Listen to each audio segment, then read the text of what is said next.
Hello, it's Monday again. Happy New Year. I like that sound. If no one can see you making it, they wonder what on earth is it? Anyway, today I want to confess. This is my confession. You're probably saying, confession of what? Well, I wish it was more dramatic and more exciting, but it's simply just a confession of how I came to write this book and probably some of the factors that went into it. I think you know already that I didn't start writing this book until I was over 75 years of age. When I started, I had no clue what I was doing, and if you read the book, you may still feel that's the case. I don't. I learned an awful lot writing the book. What's the book about? Well, here's the synopsis. I'm going to read you the synopsis of the book. In 1928, why did I pick 1928? Because that was a fascinating year. It was before I was born, but it was a fascinating year. Prohibition had just ended in Ontario and in most of Canada. The Great Depression hadn't started yet, but it was lurking in the background. And The Jazz Singer, the first talking movie, had just been released early in the year. And it was a talking movie a little different than talking movies we see today. It was kind of dubbed in sound. But at that time it was extremely exciting. Al Jolson in The Jazz Singer. That was great. In my story, I think I told you before, I was sitting on my porch in the house we owned at the time, which was a large white 2.5-story old house built in 1885. A storm was coming. But when I wrote the story, I had a 17-year-old boy, Joel Franklin, sitting on that porch with the storm coming. You know he was struck by lightning. And you know that as time went on, he and his friend, because of a mathematics assignment they were given by their teacher, and of course it makes sense to me to give someone a mathematics assignment because I taught mathematics for a while. And when you write, what you write is a product of who you are and what your experiences have been. So I did put a little trigonometry in there. I was almost not certain whether I should or not, but it had to be part of this story because I needed it. Now, I don't know whether you remember or not. Do you remember the J tractor? This thing. Now, if I point it at you, you're still safe. Okay? But it was to measure angular distances. And this was what the Jay and Joel and his friends were using to calculate the distance to that huge tree in the middle of that bush. They hadn't been there when they started making the measurements, but of course, in the story, eventually they did get there, and they went beyond the tree, and that's where they found that cabin.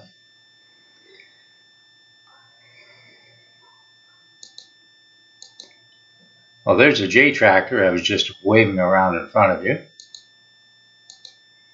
Oh, here's me playing with the J tractor out in my backyard, making sure that it worked, that it was operational, in case I want to patent it. That's a joke. Oh, I don't know whether you see me or not. There I am lurking in the woods. I was in the woods one day, not far from here, with my daughter Sarah. We were just trying a little experiment out how easy it was to see in the bush. This is a fairly dense bush we're in there, but not as dense as it could be. This is what Jay and Joel found in the bush. They found a cabin in a clearing, almost on the far side of the bush.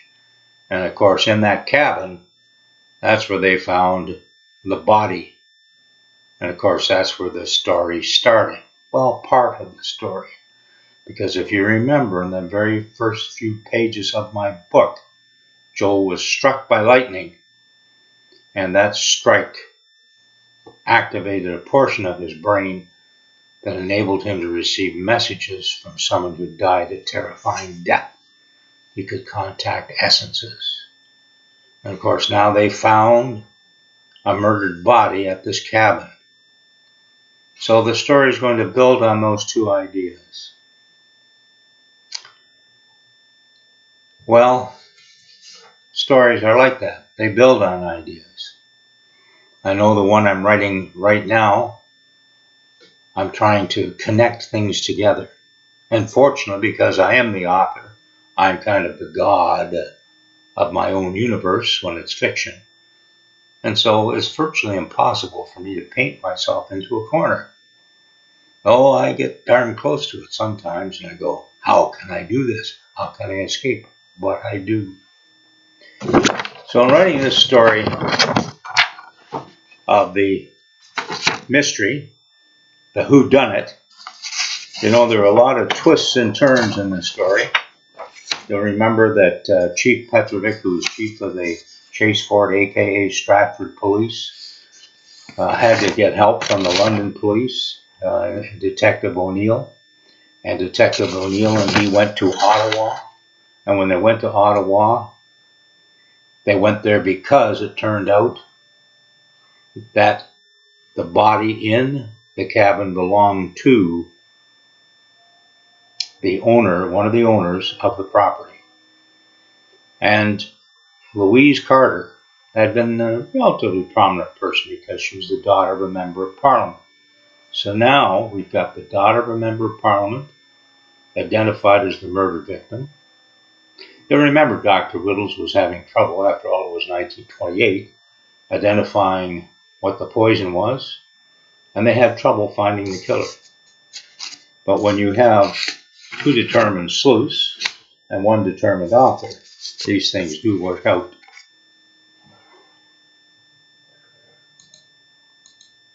Oh, there's a map of how to get to the cabin in the bush.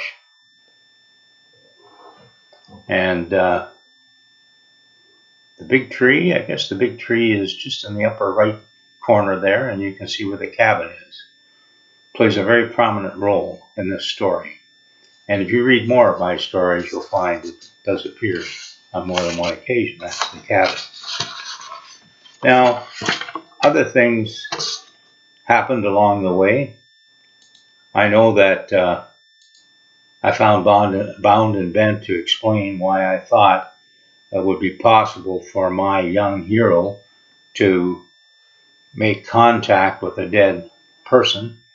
And of course, I resorted to brainwaves. Brainwaves are real things. You can check it out on the internet. You can check it out anywhere. It's a form of electromagnetic radiation. And so at one point in one of the shows, I had this beautiful picture of an exploding star. Actually, I guess it was the whole nebula there that was exploding. And of course, it sends out radiation too as it dies. So that's the sort of the comparison I guess I was making. So I used that idea as well. That was lingering in the back of my mind. So there you go. You have to be careful when you're a writer because you will reveal who you are. Well, I revealed that I knew a little bit about mathematics because of the trigonometry assignment. I revealed I knew a little bit about physics because of electromagnetic radiation in the spectrum I showed a couple of times. So those things aren't too bad to reveal, but you'd better be careful about what you reveal about yourself. So remember, if you're a budding author, you will reveal things, even accidentally. Well, the story went on.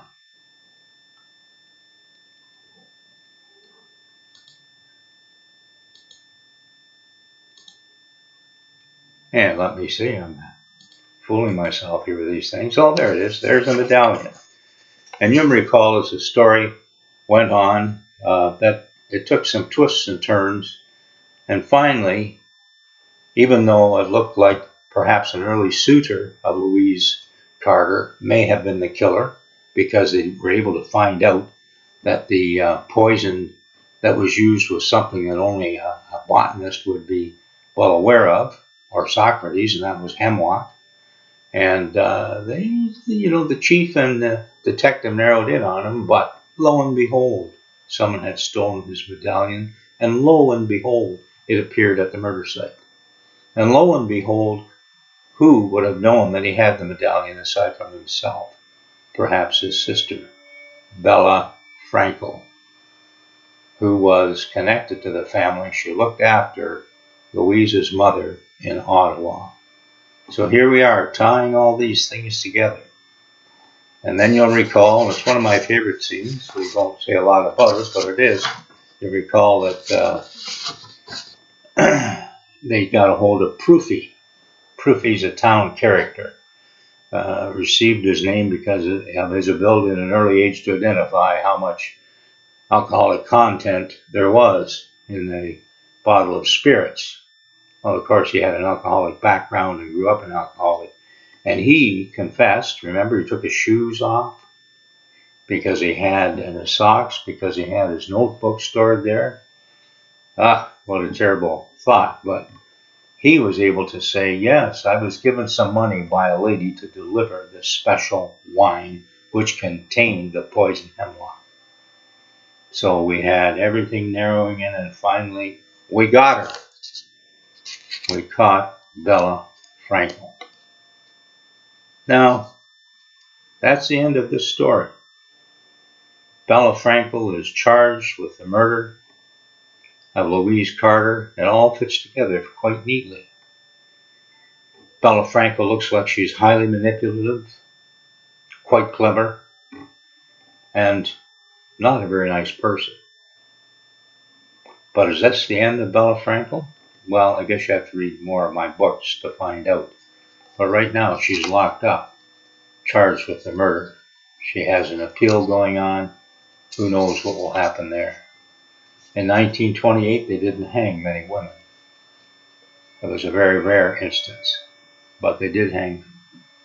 Does Bella hang or not? You'll have to find out. So, that story, I enjoyed telling it. And like most of my stories, I had no idea when I went from, one day to the next what was going to happen. I know some authors are probably more organized than others, and they have a plan which they set out and they put in great detail, etc. My plan doesn't work like that. I'm more of a ripple thinker. So I go, okay, today this happened. Gee whiz, I wonder what will happen tomorrow and how we're going to rectify that. And then we take care of it, and take care of it, and take care of it, and take care of it until we've taken care of everything. And the mystery is solved. Now, it's all done rationally, but it's almost as exciting to me writing the books as it is when you read them. Well, I've got some other information here. I don't know whether you can see that list or not, but this is a list of the other books that I have out to date. I have 8 of them out, and there's a short synopsis of a synopsis beneath each of those books that tells you a little bit about them. So, the first one, you're familiar with it, and I called it There's a Body and a Ghost in the Bush. The next one, which is Where's the Rest of the Body? And the short synopsis I have there is, why do body parts keep showing up? Do you want to know more about that story? Talk about that in a minute. The next book was Terror on the Way. Joel's bad dreams are really happening. Of course, he gets older, he graduates from university, and time goes by. And by the time we get to the 4th book, 1 Foot Out of the Grave, I've got that shortened to Does the Killer Wear Face Paint? It's your own fault what caused an entire family to disappear. I told you I'm innocent. She came home, but death followed her. 24 Book Street, The Portrait Was Alive. Who's Crazy? That's my latest book. It came out early December. Some people give everyone the willies. Well, one of the main characters is Willie. And all of these books are available at Amazon.ca. I don't think I've shown you a picture of one of my wall units, but I have another 27 manuscripts sitting there ready to be put out, and I'm working on another one as we talk. I had one last thing I wanted to mention to you, and that is encased. Just a second here, let me see if I can figure this out. I guess I can. Anyway, if you have questions and you want to contact me about, I think I've got it accidentally. Let's do that. Aha! Sorry. This is a surprise to me, just like my writing. If you have questions about my broadcasts or books, or if you're looking for a speaker, or if you want some help to get started on your book, please contact me. And you see I've got two different email addresses at the bottom there. ronsbooks@hotmail.com or roncfinch@gmail.com. So you can contact me at either of those email addresses. Now, the only other thing I'm going to mention here is, wow, you can't see that, can you? Well, I can see it very well where I am, but perhaps you can't. But if you squint at it and look carefully, it's a very delicate blue. And in white it says, "Where's the rest of the body?" And there's a picture of part of an arm. Now, if you would like to hear that story, I want you to contact me. So if I get an email from some people and they say, "We want to hear the story," then there'll be another broadcast. If I don't get any emails, I don't know. I'm tempted, but there might not be another broadcast, at least not right now.